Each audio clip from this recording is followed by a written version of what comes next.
عریضه عجیب و غیر قابل باور دختر خانم هنگامه سارا سرور از شوهرش جدا شد. دلیل جدا شدن سارا سرور از شوهرش چی بوده است؟ گفتنی های تازه هنگامه در این باره و مریضی ناعلاج این دختر خانم در کشور کانادا. من در این ویدیو پیرامون حقایق همین ماجرا خواهم پرداخت. پس در ادامه با کانال دنیا اینفو باشید.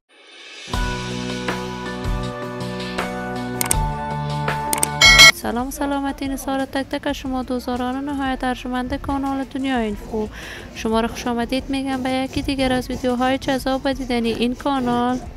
برای حمایت بیشتر از کانال دنیا اینفو علامت سابسکرایب را فشار دهید تا بیننده ویدیوهای جذاب و دیدنی کانال دنیا اینفو باشید.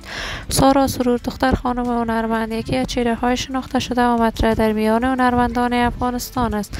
علاقه‌مندان و دوستداران خاص خودش را دارد. سارا سرور دختر خانم هنگامه می باشد و علاقه فراوانی در سرودن آهنگ دارد. آهنگ‌های بیشمار سروده است و علم هنر موسیقی را از مادرش آموخت و در کشور کانادا بزرگ شده است. تحصیلات عالیش را به اتمام رسانید و اکنون معلم کودکستان در یکی از مکتب‌ها در کشور کانادا است. سارا سرور برنامه‌های هنری هم در کشور کانادا برگزار می‌کند.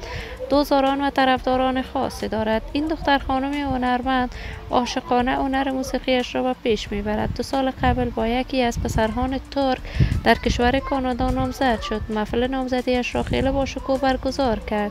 اما تازه تصاویر این دختر خانم در صفحات مجازی نشر می شود که وی از نامزد ترکش جدا شده است و در حالت بدرویی و روانی در کشور کانادا به سر می برد. دلیل این که سارا سرور چی مشکل دارد تا کنون معلوم نیست، اما سارا سرور مدت فراوانی می شود دیگر به کارهای هنر موسیقیش نپرداخته است. کاملا از راه هنر موسیقی و کارهای موسیقیش به دور است. اما من آرزوی شفایاب شدن هرچی عاجل برای این دختر خانم هنرمند با جمعی از هنرمندان افغان از بارگاه عزت العزال تمنا دارم.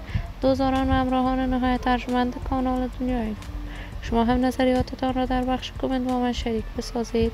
این ویدیو را با علاقه‌مندان و دوستان سارا سرور به اشتراک بگذارید. اگر دوست دارید عضو کانال دنیا اینفو باشید، پس برای حمایت بیشتر از کانال دنیا اینفو علامت سابسکرایب را فشار دهید تا ویدیوهای دیگر کانال دنیا اینفو را از دست ندهید. تا درود دیگر، بدرود.